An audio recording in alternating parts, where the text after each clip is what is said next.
welcome to another edition of the Metis Warrior Show. You're here with Timothy and Alexandria. Hello, everybody, and again, thoughts and prayers to everybody in the Ukraine. Now, today's show, we have a very special show for you today because we do have Charlene Lavallee, who is the president. She's currently the president of the Association of Metis, Non, and Status Indians, Saskatchewan, or AMNIS, and she was elected president in 2020. And like I said, we always appreciate her vast insight, her knowledge, her truth, her transparency. She's always it's always refreshing to be able to speak with Charlene Lavallee. Yeah, and I'm going to be honest. I didn't know a lot about the AMNSIS, and until we done the interview with her, and she gave a little bit of history there of it, during her interview that you will hear coming up shortly. And it does seem like a good another resource for the Métis out there that need resources. And one of the things that she said that really hit on me that I really like is they don't take your ability to consult away, and rather they actually support you in the consulting process.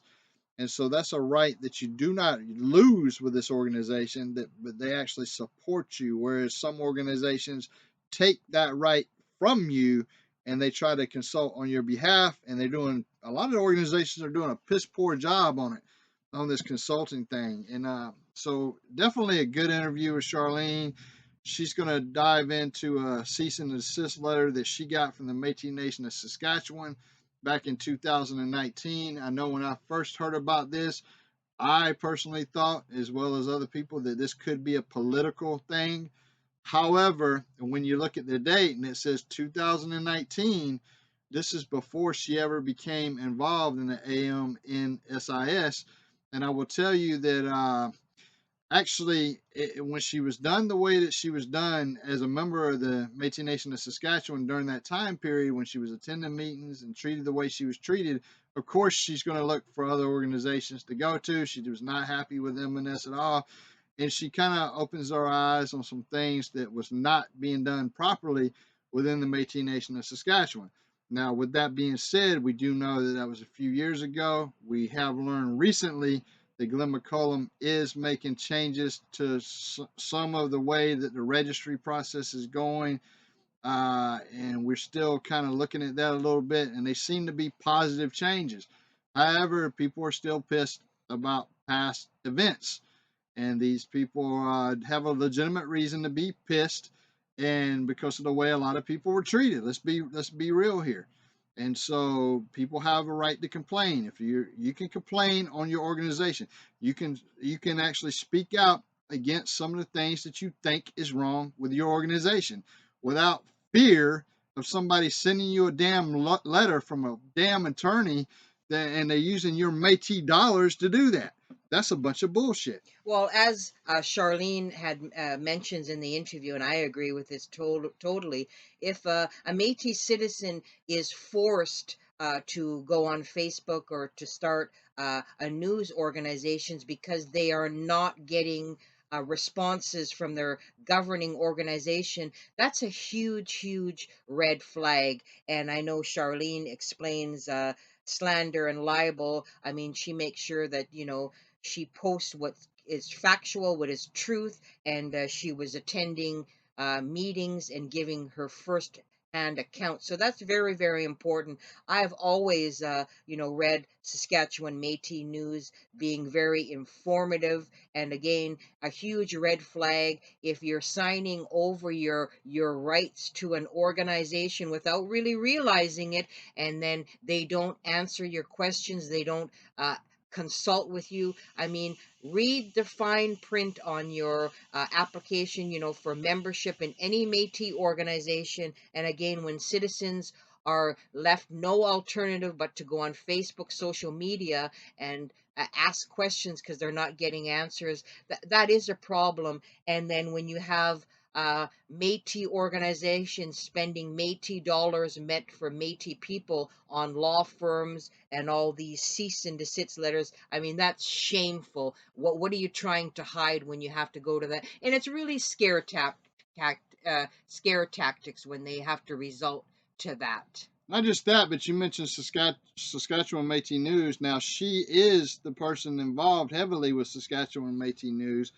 And so when they sent her this letter, not only were they trying to silence a Métis citizen, but they were also trying to silence a fellow reporter or slash or journalist within our Métis Nation, and that is wrong. I think that everybody should support your local independent media pages out there, such as Saskatchewan Métis News, and there is other ones as well that we will talk about in the future because when you got an independent news reporting agency or group or page or whatever, you're going to have less influence, these independent reporting places are not bought and paid for, such as us. We are not bought and paid for. And so, it's very interesting to see that she kind of formed Saskatchewan Métis News and got involved with that as a result of her displeasure and unhappiness and not being satisfied with the way things were going within the Métis Nation of Saskatchewan. And that's similar to the way we got started almost 5 years ago now with Métis Warrior when we were not happy with the way things were going within the Manitoba Métis Federation. And so, you have these groups that's going to go out and start reporting stuff, and always support your local independent media outlets. And again, when you have any Métis organization, instead of addressing citizens' concerns, and they hire lawyers to go and threaten anyone that doesn't agree with them, that's a huge problem. And in my opinion, that's a misappropriation of Métis funds meant for Métis people. Bottom line. Yeah, and let's talk about transparency and how a president should be. Now, Charlene Lavallee, as I said, is the president of the AMNSIS. And when we reached out to her for her to come on and do an interview, quickly she responded back, sure. And at no point in time did she ever ask what questions we were going to ask. And I think good leaders have no problem being interviewed by anybody, any media within the Métis Nation, if they're doing the right things for the Métis people. And so she came on bravely because she knew she had nothing to hide and was prepared for any question that we could possibly ask her. And she was ready for it because she feels like, hey, she's doing the right thing for her people. And with that, she was not afraid of any question that we would throw at her. So we commend her for actually taking the time to come on our show. And again, in regards to the Association of Métis, Non and Status Indian Saskatchewan, every Métis citizen should have choice, and it is your free will. It should be your free will on what organization you feel that you should be affiliated with. So with that, you can take a listen to her interview, and take a listen. Here it goes. There and inside my office now. That's great. Awesome. So we have Charlene Lavallee joining us on the phone. Charlene, welcome to the show. You're here with Timothy and Alexandria. Hello there. Hello, as always, Charlene. We always appreciate to speak with you and your insight and knowledge. Like I said, we certainly appreciate you willing to share that with us and Métis people. No problem. Now, I do have a question for you, Charlene. Back in 2019, was you currently involved with the Saskatchewan Metis News page there? Yeah, I've been the editor of the Saskatchewan News since 2016. So that's kind of what I want to, before we get into what we're going to talk about today, I want to establish the fact that you are a fellow journalist, fellow reporter for the news. And, I think that when any organization tries to silence a reporter or a journalist, etc., they are completely wrong in doing that. And that's why I wanted to establish that first for our listeners out there. And so we would highly recommend everybody going on and checking out the Saskatchewan Metis News page and supporting your local news media because that's very important. But again, welcome to the show. Thank you. Thank you. And can I also tell our listeners, Charlene, that currently, as of 2020, you're now the president of the Association of Metis, Non and Status Indians in Saskatchewan, or known as AMNSIS. So, congratulations on becoming the president of that organization. Well, thank you. Yeah, I had to make a decision about where I wanted, what I wanted to do. And, it was really frustrating because there were, there just wasn't communication between the Metis Nation of Saskatchewan and the people. And, there, they, in 2019, I believe it was, they changed the application for citizenship, and one of the requirements that you had to sign away or sign over the authority to negotiate your rights to them. And for me to just sign over my rights to an organization that wasn't being accountable to the people and not having full disclosure of, their strategic plan was or anything else, I didn't think that was what I wanted to do. So yeah, I started looking around, and previously the organization was CAP. It was the Coalition of Aboriginal People of Saskatchewan. So I had gone to a couple meetings on and off during the years, and I thought that it had lots of potential as an organization, and that it just, it needed a good influx of people.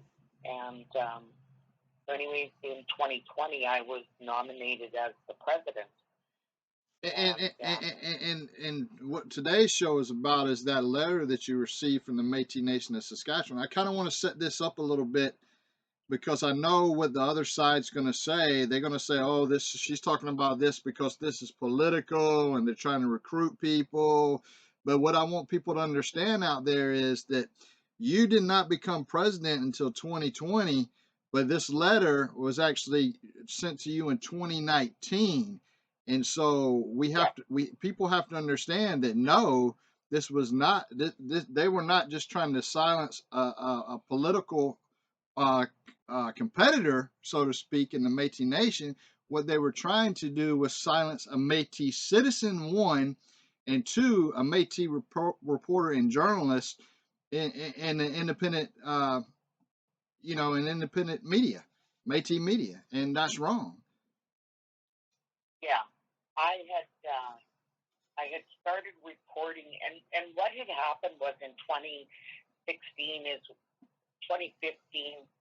It was January of 2016, is the government got involved, and there was a press release stating that what they were going to do was mediate the differences, because there was, at that time, Robert Doucette was the president, and there was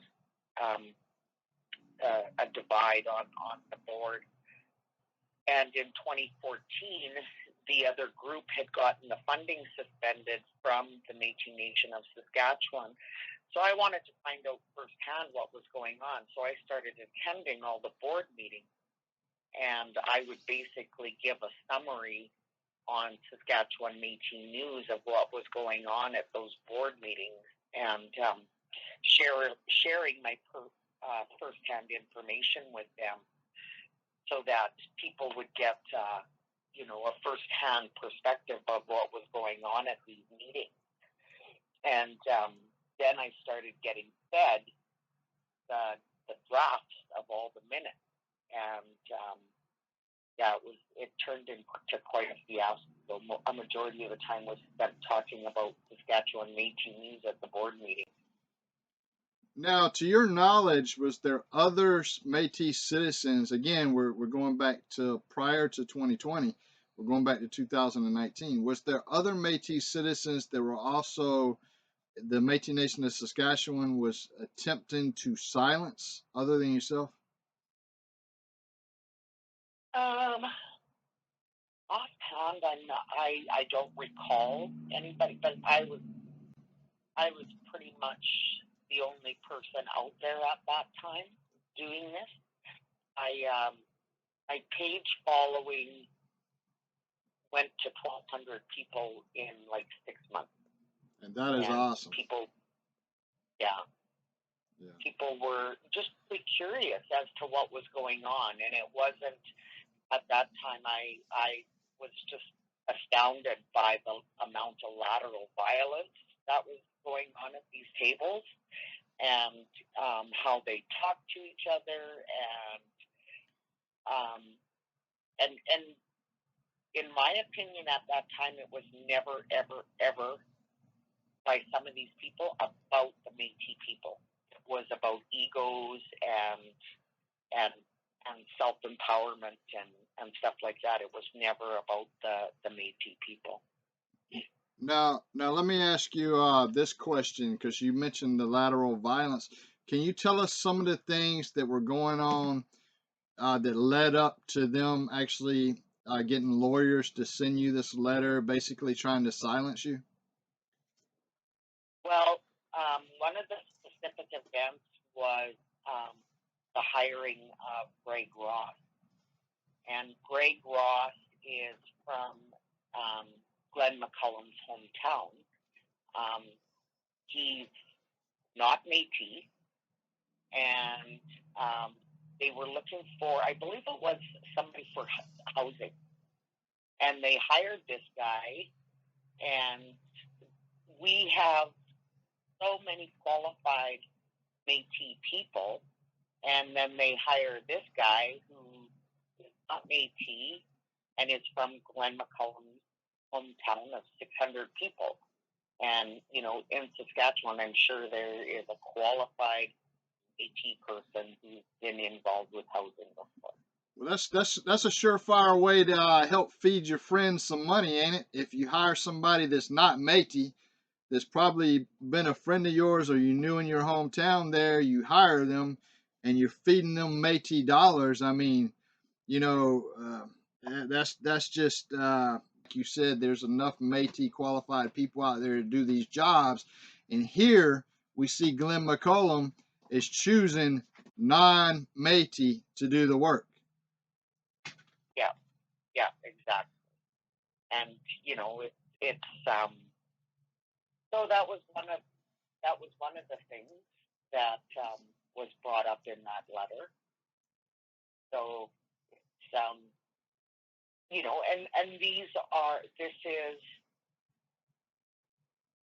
those were issues that were truthful, and I don't understand if what the problem.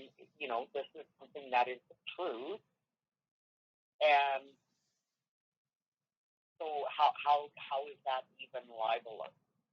Because here, let me explain something to you. I had a conversation with the vice president of another organization last week, and he was explaining to me that when you're talking about potentially fraudulent behavior, is when you're giving money that's meant for Métis to non-Métis. Now, I'm not saying that is the case here.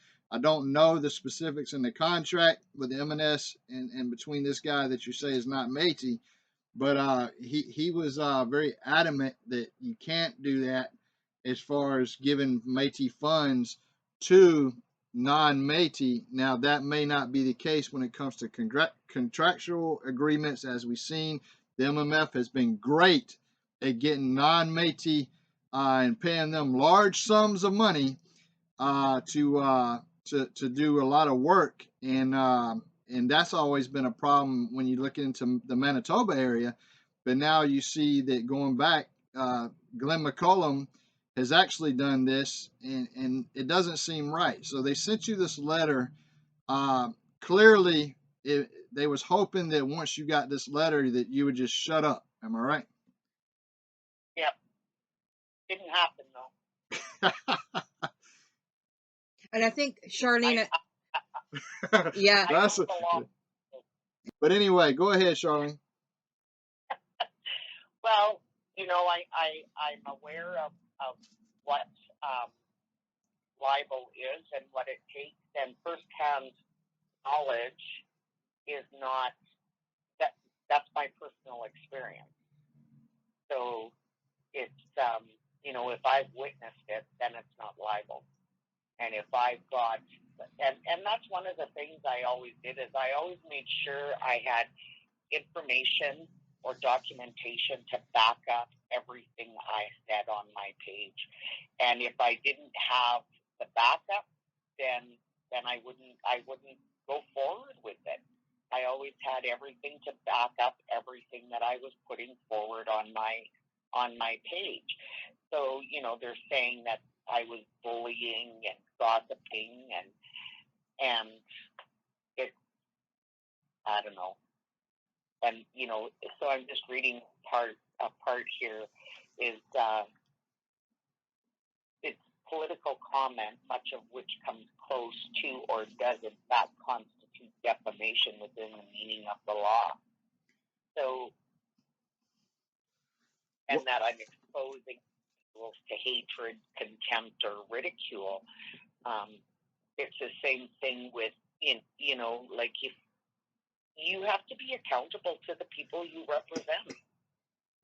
Yes, you do. And I mean, and if that's something they can't handle, well, you read the Constitution. It says that each regional representative is to be accountable to their regional members, but they weren't. After they all got elected, they quit publishing the minutes of the meeting on their website. so I think, So they got elected yeah, I think June of 2017, and by November of 2017, they quit posting the minutes. so. I think you're Now I think. have they Sorry. are they no, go ahead, Charlene. Are they posting the minutes that you're aware of now? Now I don't know. Yeah. I'm just doing my own thing now. So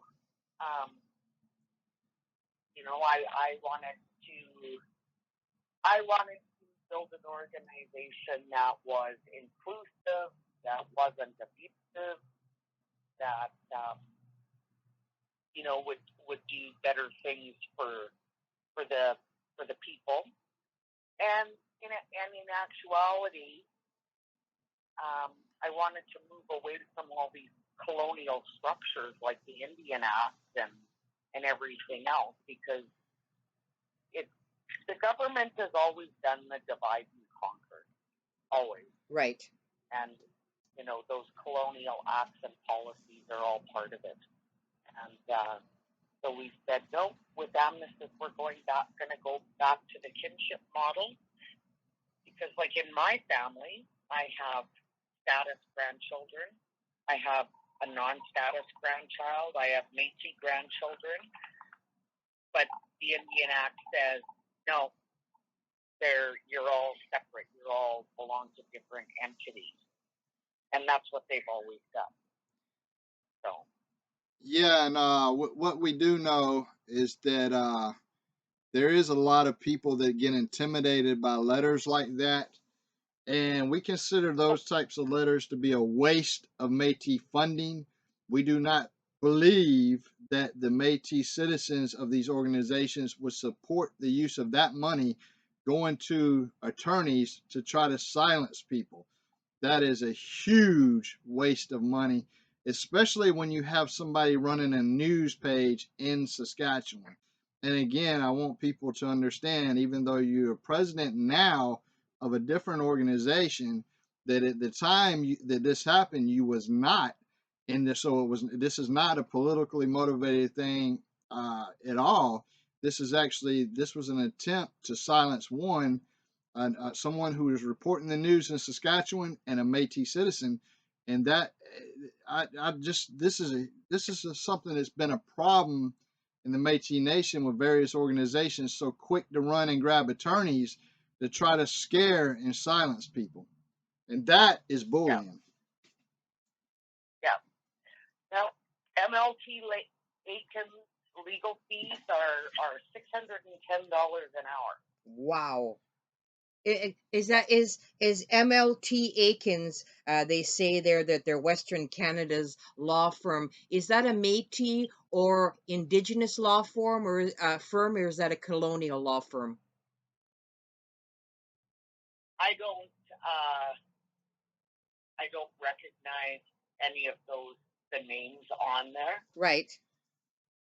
Yeah, so I don't know whether they claim to be Métis or what they claim to be. So, But in the letter, Charlene, when I was reading the letter and trying to digest it, and even in the letter, they say that it was MNS elected officials. So if you're an elected official, you have been elected by the people to serve the people. So I'm not understanding why, when, like I said, you're attending meetings, etc., giving your firsthand accounts by being physically at these meetings and relaying it to citizens that maybe didn't have a chance to attend these meetings.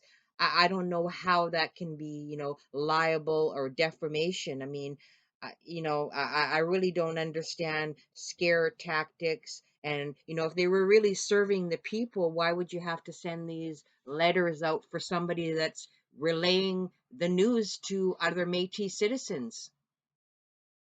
well, and that's exactly it. Is that it probably would have intimidated or scared, the average person who doesn't know, what it takes. But I've done my research. I know what is allowable and what isn't allowable, and I know what would be classified as libelous, and so I knew what was allowed to do and what I wasn't allowed to do. And so, and I was very careful of that and mindful of that. I just wanted people to know what was going on, and what the issues were at the MNS table and how things were being dealt with. And it was pretty telling what was happening and how things were going on. Right. And could you tell me? I mean, I'm not aware because I'm not in Saskatchewan. I'm from Manitoba. But at the time, Métis Nation of Saskatchewan CEO Quintel, is he Métis or Aboriginal, Indigenous in any shape or form? Well, I'm not personally aware of that, but I've heard through gossip that he's claiming Métis. Whether or not that's true, I don't know. Yeah. I had a conversation with him. Right, and I want to speak to your character for a moment, because here you are, a president of the AMNSIS, and when we asked you to come on and do the interview, because we actually reached out to you and asked you to do the interview, it literally took you about 10 minutes to come back with a sure. And at no point in time did you ask us what questions we were going to ask. You didn't hesitate. You're very accessible to the people.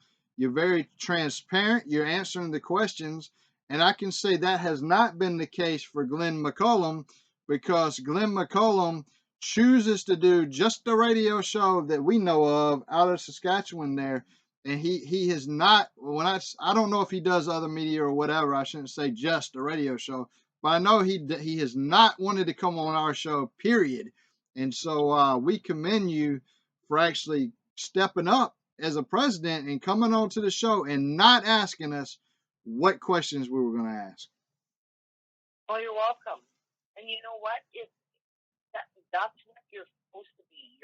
If you're there representing people, people, you need to be able to be accountable and answerable to them. It's not about, going and hiding and just utilizing the media that is going to, ask the questions you want them to ask. I know exactly which media you're speaking of, and the individual that does the interviews with him is definitely an avid Glenn McCullough supporter.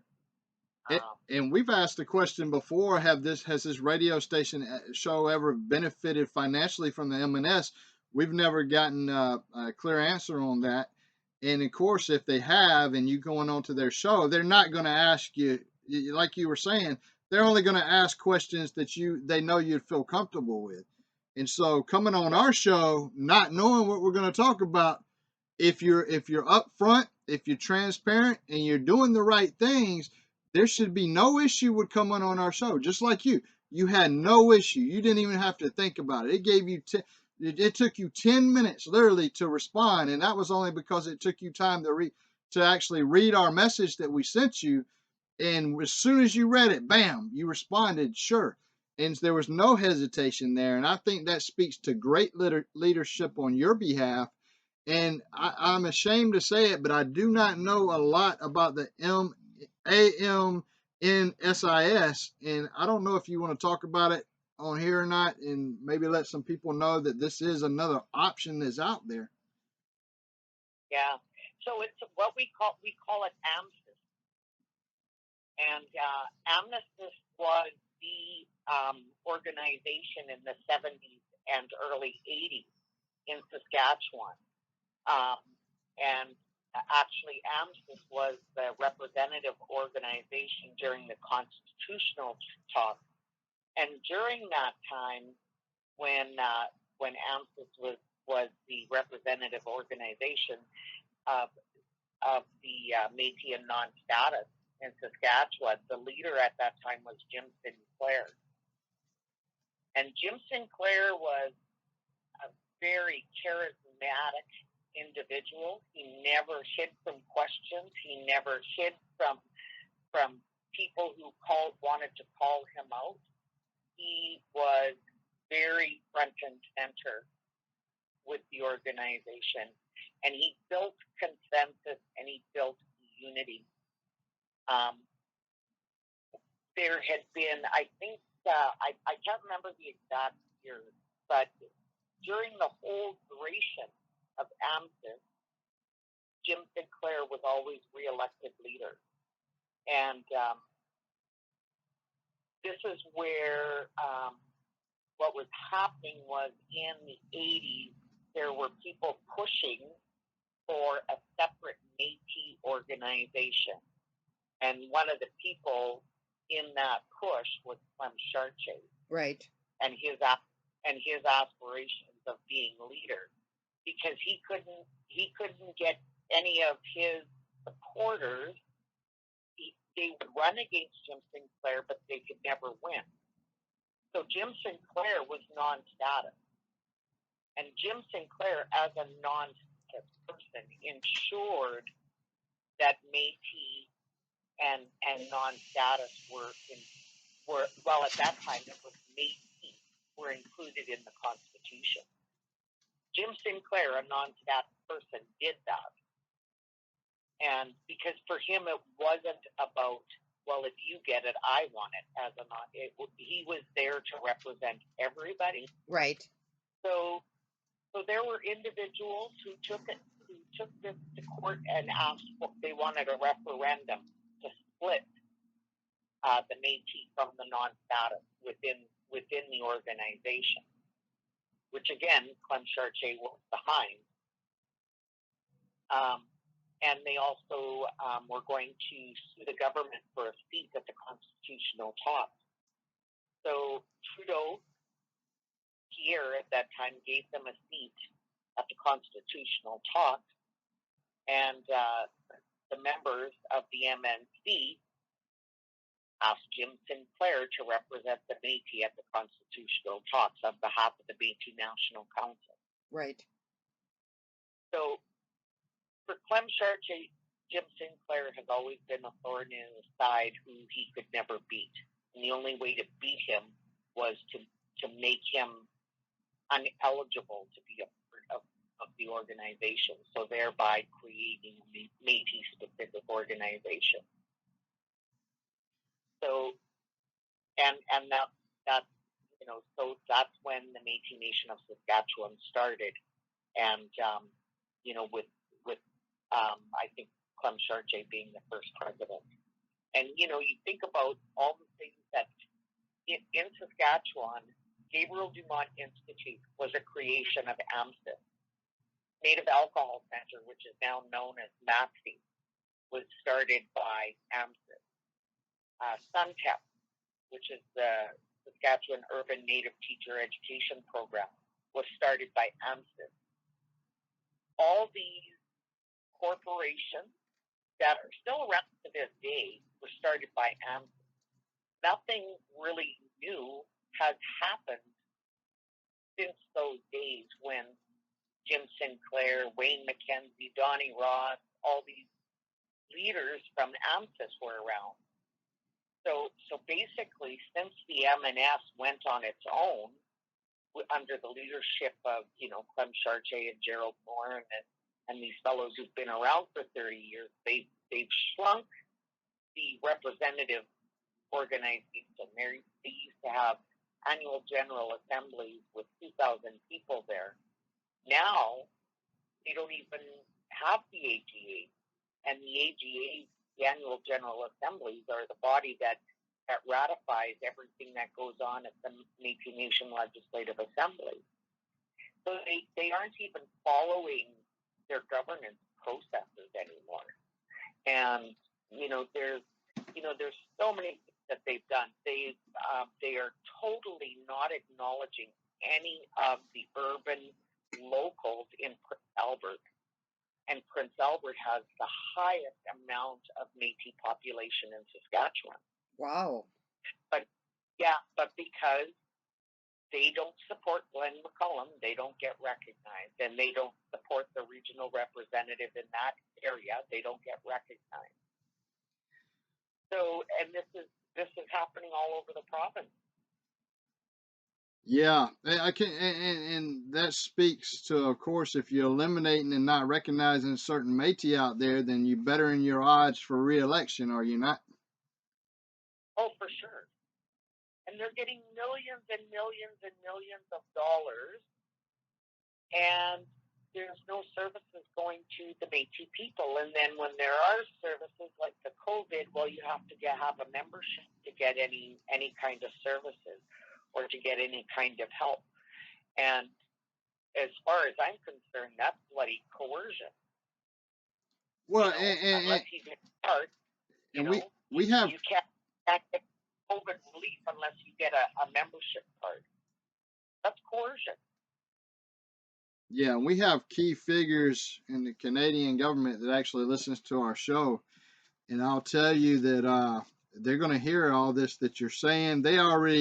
I'm sure they already aware, and I think the best way to deal with these types of individuals is to not give them the funding until they're willing to do the right things. I mean, if, like you said, if they're getting all these millions and millions of dollars, but then they're not doing the right thing by the people, then all the government's doing is giving certain people millions of dollars. I mean, for what? And so that's not right. And so one, transparency, which we haven't seen, even with the MNC still today, we see less transparency now than we have with Chartier, which I think is just messed up. And it's when you ask people like Glenn McCullum to come on the show and answer questions, oh man, no, they're not going to do that. They're not going to come on to the show. Trust me, they won't even take the phone call. And so, that speaks to, like you were saying, if you're doing the right things for the people, you should be able to do whatever interview because you're going to have the right answers. Well, and you know what? If you're not doing the right thing, you got to own it. Yeah. You gotta, because You know, you gotta own what you're doing. And like I said, Timothy has said, we've tried for many years to get Glenn McCullum to come on the show. He just can't be bothered, and he keeps doing his little radio show. We've done the same with Alberta, Audrey Portra, the same thing. She's on a higher level than everybody else, and they're not willing to deal with everyday Métis citizens. And again, it was refreshing when I read on the AMNSIS website where it says, "We are here to represent all of the kin, regardless of where you grew up or your membership with other organizations, and you represent Métis, non and status people, and also Inuit." I mean, that's kind of refreshing, where you're building on a foundation of kinship relationships, because I really don't see that happening in any other Métis organization really across Canada, and it's kind of really, really sad. yeah. It's when I look at what the MNC was doing when under Clem's leadership with this whole Red River thing. One of the things that was brought up is that many of the Métis in northern Saskatchewan, the trading posts were established in northern Saskatchewan in the 1780s, 1760s. Those trading posts were there long before the Red River ever existed. They're the first skirmish in Manitoba was in the 1800s. So you're looking at northern Saskatchewan's there's already been an influx of trading post people there for 40 and 60 years.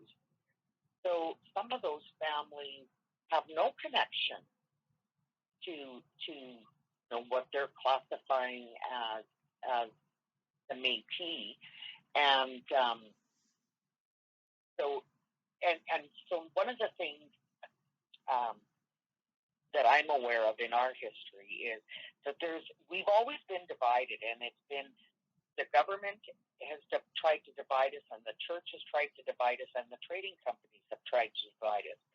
So the churches, if you were French, you were Roman Catholic, and if you were Scottish or English, you were, Anglican, and so that was with the churches, and then the trading companies had their preferences. The HBC preferred to hire the French. I can't remember if it's the French but they had their preferences, and I think it was the HBC wanted the French, and the Northwest Company wanted the English and the Scotch, and then then the government as well had their preferences. You look back on some of the meetings from Riel's councils, and it talked about all of that they had to have a representative from this parish, and they had to have an English half-breed on the council, and then they had to have a Michif on the council, and we didn't call ourselves Métis. We were the French breeds were Michif, and the English breeds were half-breeds. That's and then there's all the other names, the Bois Brûlé and all those things. We didn't call ourselves Métis. The word Métis is a French word, and that's where it all started. Well, let me ask you this: let's go back to the MNS for a moment here. When you were a member of the MNS, what other problems did you see while McCullum was when he was running things? Gosh. Well, just the fact that if you were not aligned with him, that he would remove ministries from you. He would not involve you. If you had an area director who was elected by the people of their region, and they were not aligned with Glenn, they would not be allowed to participate in their full capacity. because they were not aligned with him.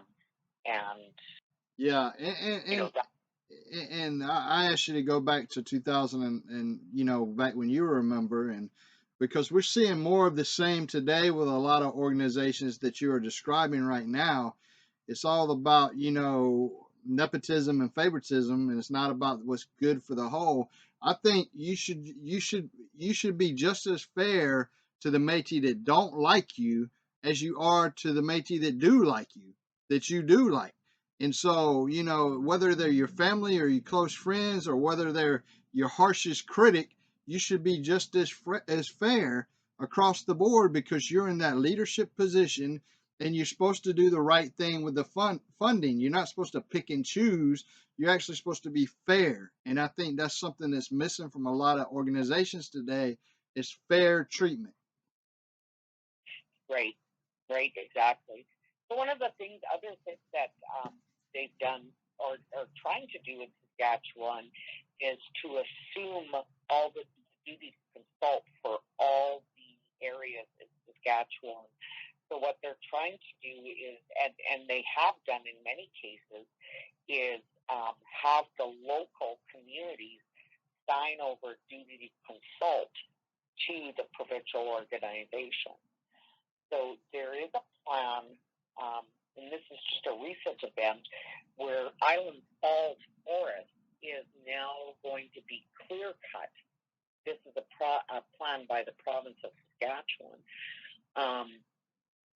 One of the locals that is still independent, that is not signed over their duty to consult, went to the meeting because the consultation meeting, and all the other locals were not present because they had signed over their duty to consult to the Metis Nation of Saskatchewan, and the Metis Nation of Saskatchewan was not present at that meeting. Good but they're God. supposed to be representing all those locals. So you sign over your duty to consult, and the government sends out a notice that they are going to clear cut this whole forest, and the Métis Nation doesn't show up. Unreal. That's just, that's unreal.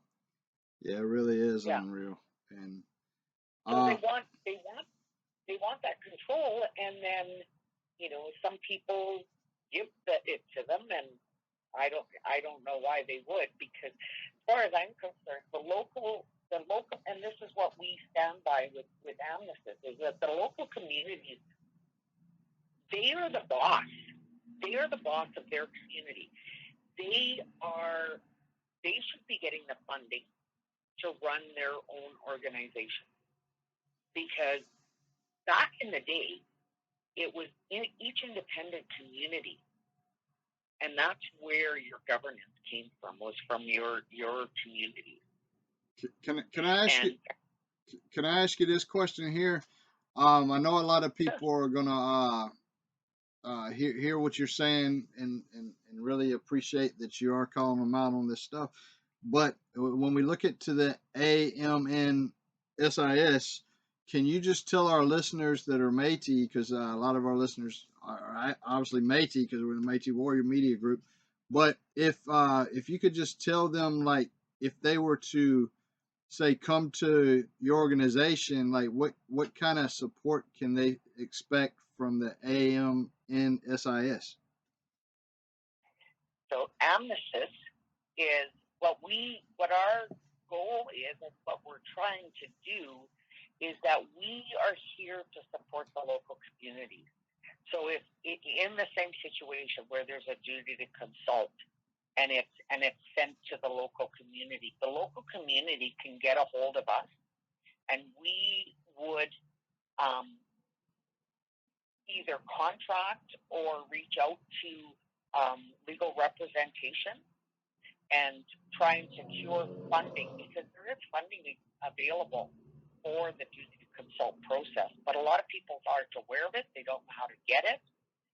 So what we would do is we would assist the local community in obtaining the finances and having someone knowledgeable, like a lawyer, who is aware of what is required for duty to consult, so that they are not being hoodwinked by government or industry. But that would be, and we would be there to support them in every way possible. We wouldn't take it from them. We would just support them. And that's the key difference. Not taking it from them, but supporting them. That's a key difference. Right. And I think Right. Charlene, And that will go ahead, Charlene. Sorry. well, and that's what it's supposed to be, Right. because our local communities are where it all starts. But the M&S has been trying to quash all of our local communities, and they don't want to hear from them. Yeah. And I agree with you, because I know that I've read before where, you're giving an organization, when you're signing your membership form to negotiate for your rights. So you sign the membership form giving, as an example, the MNS, authority to negotiate your rights. But then when you want to talk to them about stuff, they don't want to listen to you, and there's no transparency or accountability to the people that have signed over their rights. Well, and that's exactly my point. So when, as soon as I see that, I'm like, okay, they don't even talk to me, and they want me to sign over my rights. That's No, it. Yeah. I'm not doing. That's a huge red flag. Yeah, it's I who in their right mind. Well, and I shouldn't say that, because lots of people have, but they've done it without thinking, because they don't realize the implications of it all, or haven't read the fine print that was recently added on the last page, because that was an add-in. It was never authorized by the Metis Nation Legislative Assembly, and the citizenship is governed by is a governing document that, if there's going to be changes to it, it should have the approval of the Metis Nation Legislative Assembly. And I don't ever recall that going to the Legislative Assembly for approval. And even if it did, there was no consultation with the communities or with the people of the Metis, the Metis people of Saskatchewan. So how, you're never going to have a consensus, and that's just being realistic. You're never going to have 100% of the people happy, but you always go with the majority, and you always listen to the concerns. And if you can alleviate the concerns, do it. But if you don't even want to listen, how can you be an effective leader if you don't even want to listen? And there's a lot of times, well, they say, we're going out to do these community consultations, but ultimately they've got their end document already done, their final document. They're just, going out to, this is what we're doing. We went to, there was a consultation at one time in Prince Albert, and I can't remember what it was on. But anyways, we went to the consultation, and Gerald Morin started going on for like a half an hour about his life in Green Lake. What does that have to do with the consultation? Exactly. You're just killing time, and you're not getting to the business that needs to be done. And people were getting up and leaving. So have I given my consent to what they're submitting because of my attendance? So are they going to go back and say, this is what they put forth at this meeting? And that's actually not what I put forth. I got set up listening to, and left. So if you're going to do consultation, do an actual effective consultation. And you know what? You mentioned the fact that they don't even want to listen, but not just that. Again, I'm going to say it. They don't even want to answer questions, which, I mean, damn. If you're getting all these millions of dollars because you have Métis citizens in your organization, and you don't want to answer questions. Yeah. But that's kind of how it is now with all forms of government. I agree. I agree. Yeah, And I think, and all and I think, they're learning from the best, right? well, of course they are. They're masters. Of course they're learning from the best. Yeah. and, and I So think what's refreshing about Amnesis is that you're gonna your organization, being a grassroots driven organization, is truly gonna represent the people that are under its umbrella. And I think, as you've explained about consultation, I mean, you're there to listen and work with the people, and I have not seen that with a lot of Métis organizations. I mean, we had somebody on the show from Alberta that was trying to do the same thing as you were doing with Saskatchewan Métis News, and they got slapped with A a lawsuit as well. lawsuit as well. So it seems to, Métis organizations really don't want to. A lot of them don't want to listen to their citizens, and their first go-to is to spend Métis dollars that should go to Métis people to law firms, to send these letters out to try and scare the people that are asking legitimate questions for transparency and accountability. yeah, and that really says a lot about where we've come to, and you know that people, when it comes to the point that you actually are feeling so frustrated with your governance that you have to start a social media page to address the concerns, and they still won't talk to you. And you know what, Charlene? It's funny you say it like that because Alexandria was very, very active within the MMF. She's given speeches. She's done a lot of work, and Métis Warrior started as a result of being frustrated with the MMF, and so that's how Métis Warrior started, right? But Métis Warrior was not a forever thing. Like, it was not something that was going to go on for years. Even though we're at 4 years at this point, or just maybe closer to 5 years, but it was something that we always wanted it to eventually come to an end so we could start a different type of show within the Métis community. And because we didn't want to keep doing stories on corruption, we want the corruption to go away, because once that happens, we go away, right? And so people like this running local media, like yourself with Saskatchewan Métis News, people should support that, because that's more of a forever thing, and that's something that's really there to feed the people on a daily basis or a weekly basis, or however you choose to do it, and deliver news. And so we highly encourage local independent media that's not paid and bought off by any organizations. And you know what? On that note, too, Timothy was talking about the Manitoba Métis Federation.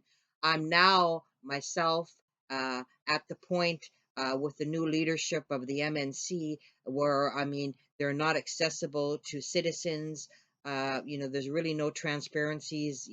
I'm coming to the same point with the MNC. I realize that she's being mentored. I don't know what organization is attempting to mentor her, Puppeted. for financials not to be released and then just release a statement of claim, and for Cassidy to say, well, I'm not going to talk about it anymore.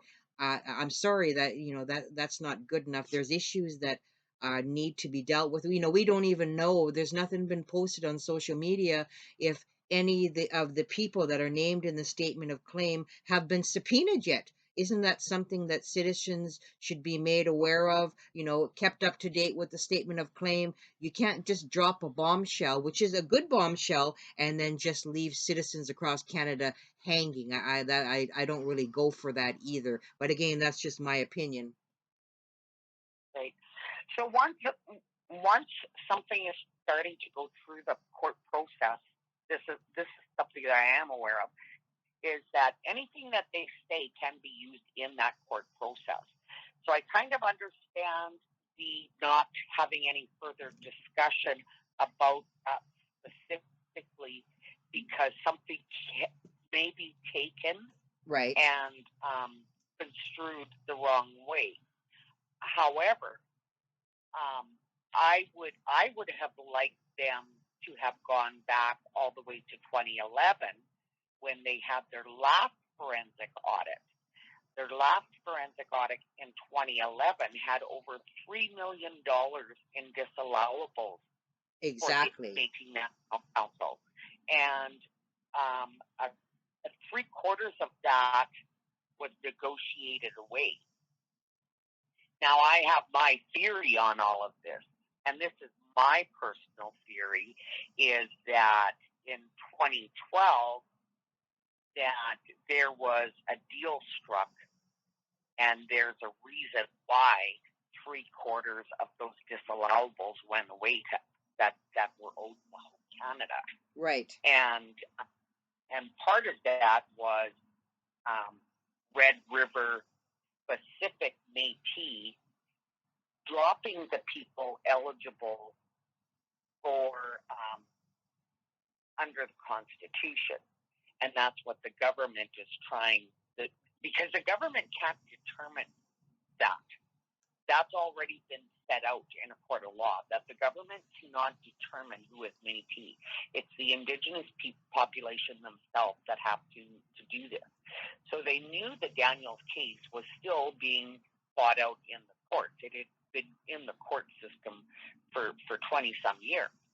So that they knew that a decision was coming, and that if the Daniels case was successful, it would include Métis and non-status as being a fiscal responsibility to the federal government. And if you ever read through the Daniels case, the government of Canada's lawyers were chastised by the judge for withholding information. They had to subpoena for the lawyers that were working on behalf of Terry Daniels, had to subpoena to get evidence and documents because they were hiding information. And some of the information that they were hiding, one of the documents that ended up being disclosed had a population of over 400,000 non-status in Western Canada. Wow, that's a big number. Let me say something too, what you were talking about as far as the court case and stuff. When it comes to the MNC, I don't want to get too far past that. We have been asking for the financials for quite some time. They could have easily released them prior to doing the court case. Also, a lot of the financial information that we're asking for has nothing to do with the court case. Like the remainder of that Veterans Fund money, they won't even respond about it. They're only talking about the $9 million that the MMF took. So Cassidy is clearly, it seems to us, being puppeted, and they're hiding stuff. They're not transparent. But I'm sorry to interrupt you there, but please continue on with the Daniels. Yeah. So as I would really hope that, so here we have this young lady who stepped into basically a war zone and has to figure out what's going on. So she's got some people who are guiding her, who have their own agendas, their own versions of the stories, and things like that. Now, at one point, Glenn McCullum was in tight with President Clem Chartier. He was right in there with them. And he was in there with them up to after he was elected as leader of the MNS in 2017. And then in the next election, they're running against each other. So, it's politics makes strange bed partners. I tell you, you never know who's going to be on your side one day to the next. That's true. And and that's just it. Is that people have put things at risk, including well, you do this for me and I'll do that for you, and it should never be about that. It's this whole thing with the MMF taking the Veterans Fund and David Chartrand saying, well, I did all the work on that. Well, you know what? I'm sorry, David Chartrand, but I know of veterans who actually were at the forefront of that fight, not you, and who fought for that a lot harder than you ever did. So that is not the MMF's money to take, and there's a reason for that money being there, and it's not for any of these organizations to fight over. Well, the money And needs to go to the veterans, and here's the thing that we were trying to explain. There is veterans in Manitoba. The MMF was going to get a portion of that money anyway. It appears to us like they took the $9 million, and we don't know all the facts because all the facts has not been released. And there's $20 million that's left over that was supposed to go other places. And so we want to see the money, all that money, make it to the veterans. And us being from Manitoba, in the Manitoba area here, we would like to have our veterans receive that money as well. Now we know uh, there's disagreements on both sides of the fence as far as how that should have went down. Regardless of what, the money needs to make it to the veterans all across our Métis Nation. exactly. And the thing is, what they said, if the veteran had been passed for more than 6 years or 6 months, then the family wouldn't get that money. So, like, husband comes home from the war, he's cheated out of the benefits he was supposed to receive, but wife and kids have lived with a man with PTSD for the last 50 years.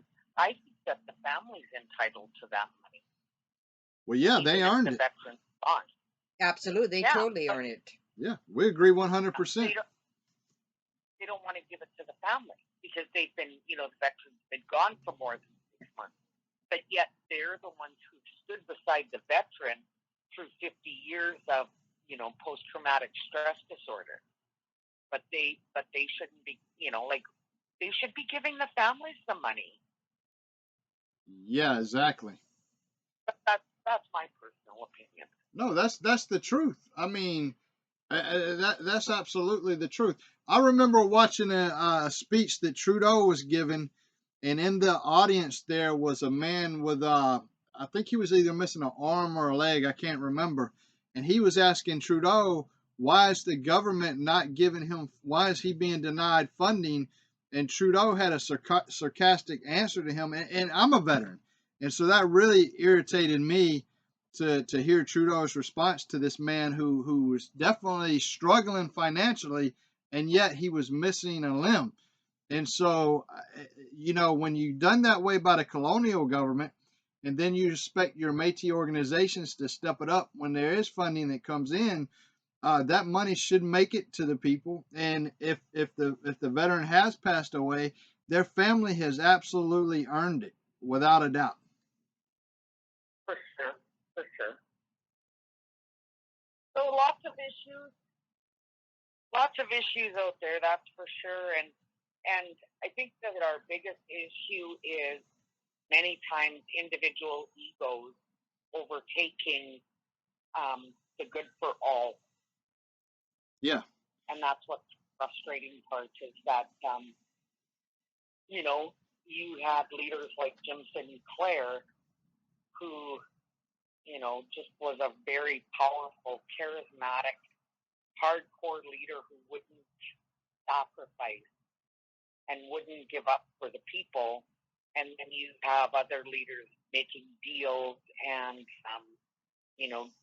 truly not consulting with people and instead growing the divide that the government's already started. Yeah, throwing people under the bus because of their private deals and leaving people behind. And, that's not the way I was raised. Is there anything else that we didn't cover that you may want to let the people listening know or hear? Anything else that you want to say? Well, I think the important thing is that we as Indigenous people hold our rights And if somebody is not representing you in a transparent manner, why would you want them to be able to negotiate your rights on your behalf? And that's something to seriously consider, because does that affect the next generation? So you have to, you have to be careful, because that's a very big thing. You may not think it's a very big thing, but at some point it may be. It may be your child's education. And what else are they going to negotiate? Are they going to negotiate that you can only, and this may be coming, that you can only claim Métis? Are they, you see it already happening, like they're saying that there's no Métis in certain places because the last ancestor that they claim is from the direct Indigenous ancestor was from the 1820s. So that's what, 4 generations. Like there's cutoff lines being implemented here, and it so you need to, if you don't understand it, don't give it your authorization, is all I say. Be fully informed. Yeah, amen. And I think, Charlene, again, we would like to welcome all of our listeners to learn and to visit and learn more about AMNISIS, which is the Association of Métis, Non- and Status Indians, Saskatchewan, to view the website and get informed. And it may be an alternative for a lot of people in Saskatchewan, maybe a breath of fresh air for them. Yes, and actually we've got whole locals coming over to us now, so that's great. So it's happening. That's great. That's great. And we also want to encourage people to check out the Saskatchewan Metis news page. Please support your local independent media. And where in independent media, you're going to hear the facts. You're going to hear the truth, because independent media is not bought and paid for. So support your local independent media. And so, Charlene Lavallee, it's been great having you on the show. And Thanks. if you stick around for a minute, I'm going to cut the recording off, and we'll just say goodbyes here. But we'd like to thank you for joining the show, and anytime you want to come back on, you can. It's always a pleasure, Charlene, always. No problem.